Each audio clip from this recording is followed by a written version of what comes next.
Buenas noches a todos, bienvenidos a este foro de análisis geopolítico. En primer lugar, permítanme agradecer a la doctora Noelia Alfonso y a la Universidad Bicentenaria de Aragua por brindarme la oportunidad de participar una vez más en estos prestigiosos ForoChat. Hoy no vamos a hablar de diplomacia tradicional ni de comunicados de prensa. Hoy vamos a analizar una herida abierta en el mapa del poder global, el impacto de la soberbia de un imperio, el ataque que realizaron los Estados Unidos de Norteamérica el 3 de enero del 2026 a Venezuela y el ensordecedor silencio de los satélites en la respuesta militar por parte de Venezuela y sus principales socios en lo económico, político y militar, como lo son China y Rusia.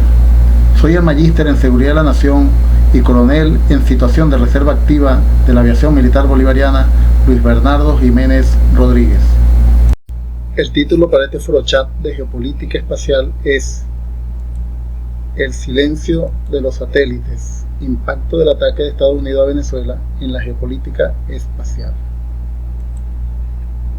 Basaremos esta presentación en los siguientes puntos de agenda: el regreso de la doctrina Monroe y el nuevo escenario hemisférico, el silencio militar de Venezuela, incapacidad o estrategia, impacto en la geopolítica espacial en Latinoamérica, el dilema de China, la ruta de la seda espacial y el factor ruso, guerra híbrida y GLONASS. Y finalmente las conclusiones: ¿es este el fin del sueño espacial bolivariano? Desde que el presidente estadounidense James Monroe estableció la doctrina Monroe en 1823, esta nunca ha perdido vigencia. Tal vez algunos gobernantes estadounidenses, inclusive políticos de nuestra región, han tratado de disfrazarla para que los pueblos latinoamericanos la veamos con indiferencia o para que la veamos como una simple frase que no nos afecta de manera directa.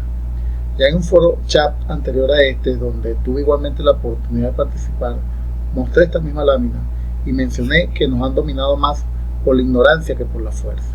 Los gobiernos estadounidenses nos siguen tratando como su patio trasero y toda Latinoamérica es manipulada como una marioneta, quizás con excepción en Brasil y tan solo quizás también en algunos aspectos. La dependencia de nuestro país es económica, tecnológica, digital, militar, energética e industrial, comunicacional, satelital, geo y aeroespacial. Y es por eso que cuando cualquier país de este continente suramericano intenta zafarse siquiera en un solo aspecto de todo esto que he nombrado, el gobierno estadounidense lo intentará someter a fin de mantener su hegemonía en lo que él sigue llamando Sudamérica para los norteamericanos.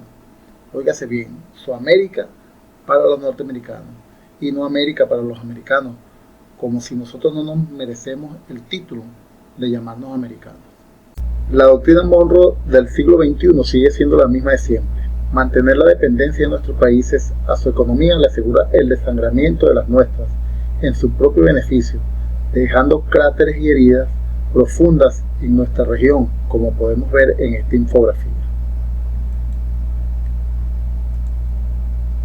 Llevando la doctrina Monroe a la geopolítica espacial, pudiéramos decir que al neutralizar los nodos espaciales de China y Rusia en la región, Washington reafirma que el flujo de datos, la navegación y las comunicaciones en este hemisferio deben volver a orbitar exclusivamente bajo el estándar estadounidense. Es la doctrina Monroe aplicada al ciberespacio y a la órbita baja. Me hago esta pregunta y se la dejo para el debate en el grupo. En esta imposición o protectorado tecnológico, ¿pueden realmente los países latinoamericanos desarrollar su propia tecnología satelital? ¿Pueden siquiera elegir bandos para garantizar su acceso al espacio? ¿Es posible una verdadera soberanía en este nuevo escenario? Esta pregunta la dejo para que la comenten al final del ForoChat, cuando se hable el ciclo de preguntas. Ahora bien, analicemos un poco lo sucedido el 3 de enero en el contexto tecnológico y militar. Este es el mapa del Sistema de Defensa Aeroespacial Integral, conocido por sus siglas como el CODAI, donde están representados el alcance de los radares JYL-13D de fabricación china, que son la columna vertebral del sistema de vigilancia electrónica en Venezuela. Cada uno de estos radares tiene un radio de cobertura de 380 kilómetros, La ubicación estratégica en puntos como el estado Falcón y Zulia en el occidente del país, así como en Caracas y el estado llanero de Venezuela, al igual que en el estado Bolívar y en los estados orientales del país, busca crear un techo infranqueable. Este sistema está diseñado para detectar no solo aviones, sino también misiles y objetos pequeños como drones en baja órbita. Es técnicamente el ojo de China, cuidando el acceso al Caribe y protegiendo la infraestructura satelital terrestre. Venezuela además cuenta con radares rusos P-18, que son radares de vigilancia y alerta temprana. Y no solo eso, sino que todas estas unidades son móviles, es decir, son de fácil traslado y se pueden ubicar en lugares más convenientes. Si en la lámina anterior vimos los ojos del sistema, es decir, los radares, aquí vemos los puños. Venezuela posee uno de los sistemas de defensa aérea más densos y sofisticados de la región, basado casi exclusivamente en tecnología rusa de punta. En primer lugar tenemos el sistema misilístico S-300 Antey 2500. Tiene un alcance de hasta 250 kilómetros y está diseñado para interceptar no solo aviones, sino misiles balísticos. Este es el mismo sistema que Rusia utiliza para proteger sus propios intereses críticos. La segunda capa de defensa la conforma el sistema Buk M2E y el sistema Pechora. Esto quiere decir que el sistema de defensa antiaéreo venezolano no es solo un misil, es un sistema defensivo por capas.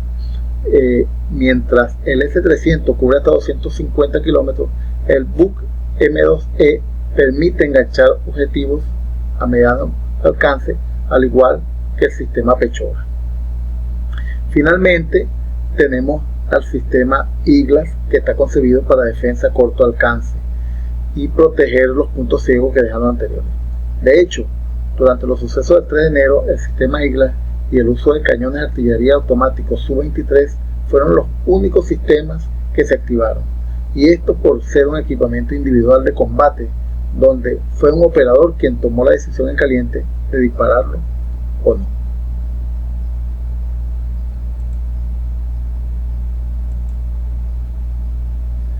Este mapa está representando toda la fachada caribeña por donde se ejecutó el ataque. Los puntos señalados, tanto por los Estados Unidos como por el gobierno de Venezuela, que sufrieron ataques, están ubicados en el Distrito Capital y en el resto de estados de La Guaira y Miranda. Específicamente, los bombardeos y ataques realizados por los Estados Unidos fueron en instalaciones del Fuerte Tiuna, en la base Generalísimo Francisco de Miranda, donde habían sistemas de artillería Buk M2E, igualmente Pechora y radares rusos P-18. También fue atacado con misiles teledirigidos el aeropuerto de Higuerote, donde igualmente había un sistema de artillería Buk M2E, mientras que en La Guaira se encontraba un sistema de radar y vigilancia.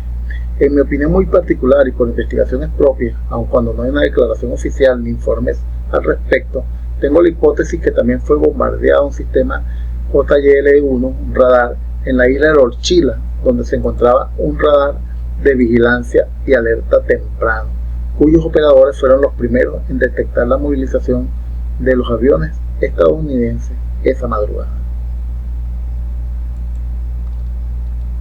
Y aquí llegamos al punto crítico de nuestro debate.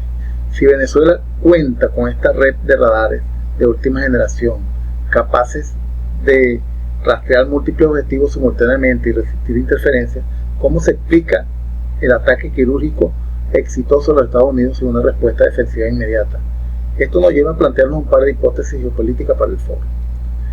Para nadie es un secreto que los Estados Unidos estuvieron meses planificando este ataque y monitoreando y mapeando la ubicación de la defensa aérea de Venezuela, calibrando el tiempo de respuesta. Ellos aplicaron sobre nosotros lo que yo llamo la técnica de la rana en agua caliente. Nos metieron en una olla con agua y fueron elevando la temperatura gradualmente. Nos fuimos habituando al calor y luego fue demasiado tarde. En segundo lugar, Estados Unidos utilizó tecnología de guerra electrónica superior, aviones de quinta generación como el F-18 Hornet, e inclusive hicieron ataques cibernéticos que cegaron los radares chinos antes del impacto. De allí surge mi hipótesis en este conflicto. Viendo y valorando la asimetría militar existente, se tomó la decisión por altos funcionarios políticos y militares, en este caso la presidenta encargada, doctora Delcy Rodríguez, posiblemente el mismo presidente constitucional de nuestro país, Nicolás Maduro Moro, pensando en un posible ataque, había dejado instrucciones de preservar la población evitando una masacre. para más tarde, cuando fuera el momento propicio y tal como lo establecido en el Plan de Defensa Nacional del comandante Chávez, irnos a la guerra total o guerra de todo el pueblo, cuando dijo en aquel famoso discurso: bastante montaña hay aquí, bastante selva hay aquí, bastante pueblo hay aquí. De manera que le dejo esta primera hipótesis en la que hubo una orden política de no activar los sistemas para evitar una escalada total, evidenciando que la tecnología está allí, pero también nuestra soberanía, para decidir dónde y cuándo y cómo ir al combate.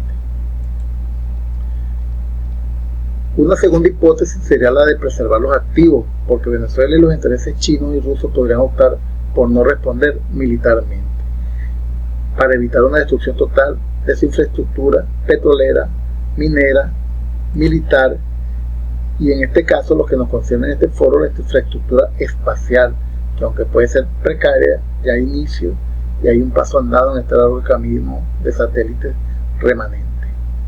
Y como dije anteriormente, aún más importante es la preservación de la población, la tesis socialista por naturaleza: si no hay población, no hay Estado; si no hay Estado, no hay nada por qué luchar. ¿Cómo impacta todo esto en la nueva esfera del poder y particularmente en la geopolítica espacial latinoamericana? El ataque a los nodos en Venezuela no termina en su frontera. Lo que estamos presenciando es un reordenamiento del mapa tecnológico de toda Latinoamérica.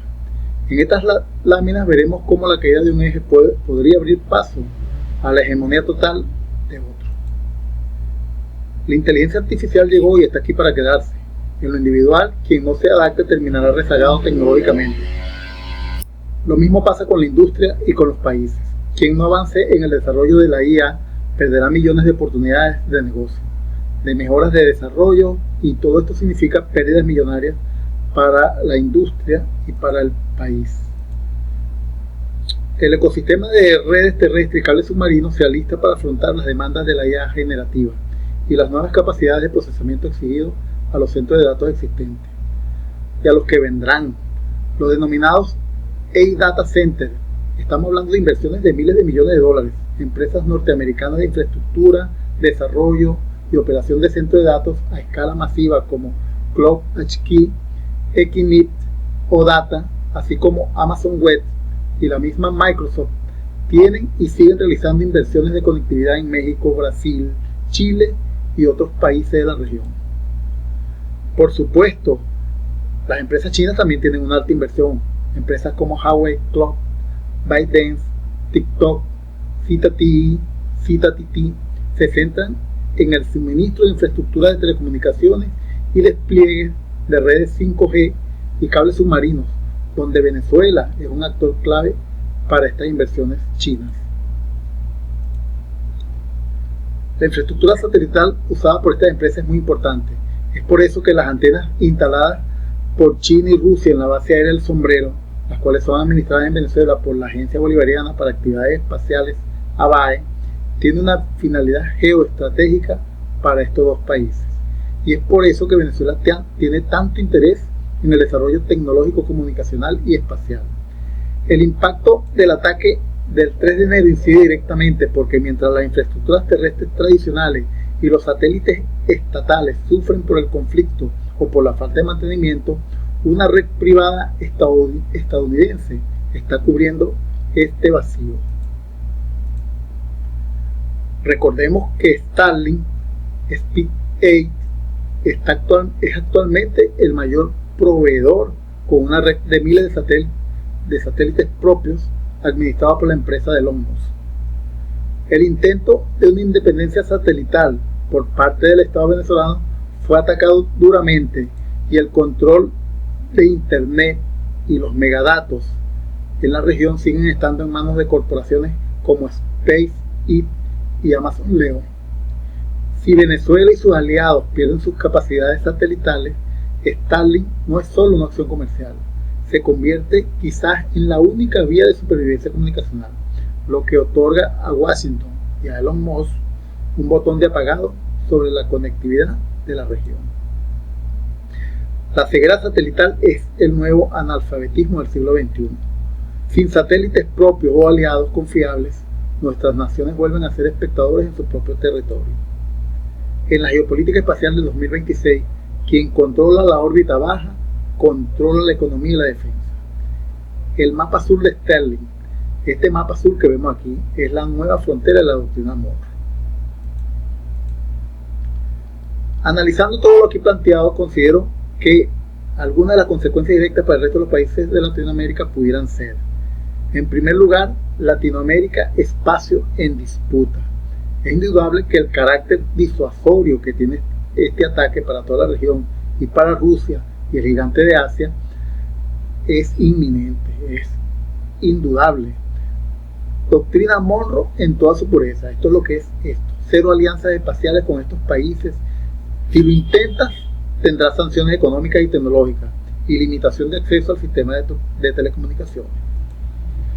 Militarización del centurión ecuatorial sería nuestro segundo punto. El Caribe ya no es solo una ruta comercial, es una zona de exclusión electrónica, donde no solo nos atacan militarmente, sino que solamente los sistemas que sean compatibles con la tecnología de Estados Unidos podría operar sin interferencias. En tercer lugar, tenemos la ceguera satelital. Al neutralizar los nodos en Venezuela que servían de apoyo al sistema GLONASS ruso y al Beidou chino, no solo lo sufrirá Venezuela, toda la región sufrirá una degradación en la precisión de la navegación y en el mapeo. Y finalmente, diplomacia de sanciones. Países como Brasil o Argentina observan este escenario y se ven forzados a recalibrar. Aquí cabe esta pregunta para la audiencia: ¿será que estos países podrán arriesgar sus propios programas espaciales para seguir aliados a un eje que ante un ataque no pudo proteger a Venezuela? En conclusión, y como podemos visualizar en esta lámina, la pérdida de autonomía tecnológica es un riesgo real ante la captura de datos. Con este ataque, Estados Unidos ha puesto en jaque la esfera de influencia del programa de Estación Internacional de Investigación Lunar chino. Además de esto, se hace más grande el aislamiento y la brecha digital, generando una posible parálisis de los servicios críticos. Igualmente, aumenta la vulnerabilidad ante ciberataques por pérdida en los protocolos de ciberseguridad.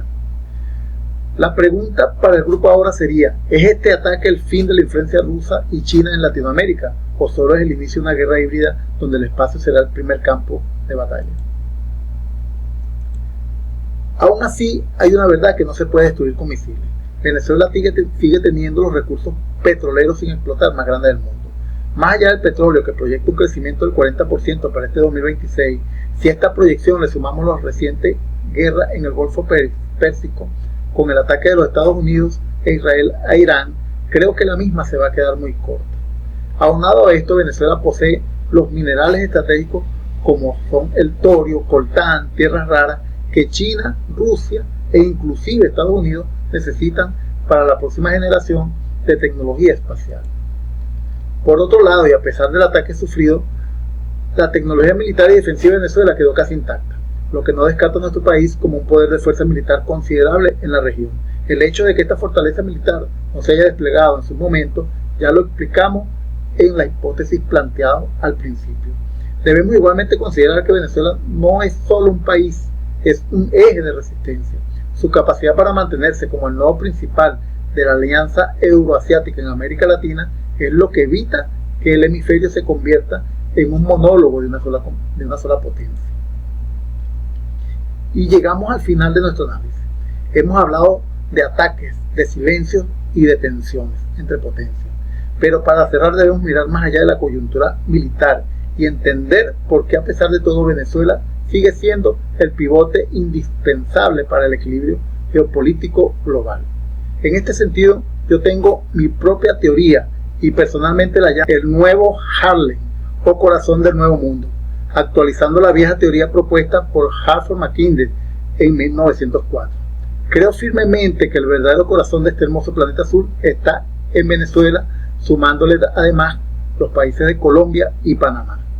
Quien controla esta zona controlará el mundo. Es allí la grandeza de la visión del libertador Simón Bolívar y una de las posibles causas para reescribir su historia y plantear tal vez su muerte como una conspiración, así como también la muerte de otro grande del mundo contemporáneo como lo fue Hugo Rafael Chávez Frías.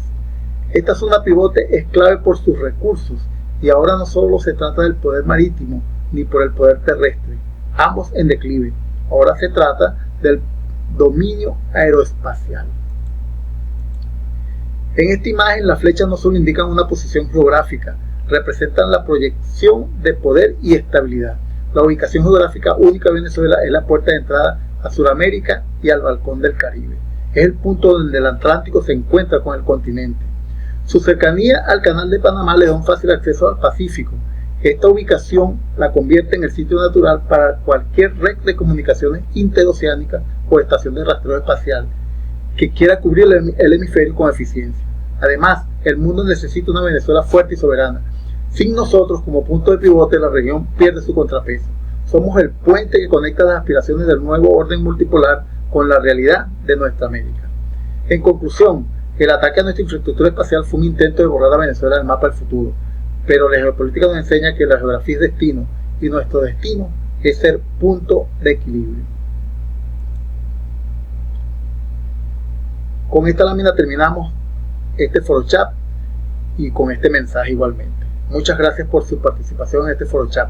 Quedo abierta la sesión final de preguntas y respuestas y desde este hermoso y grandioso país, Venezuela, estoy siempre a sus gratas órdenes.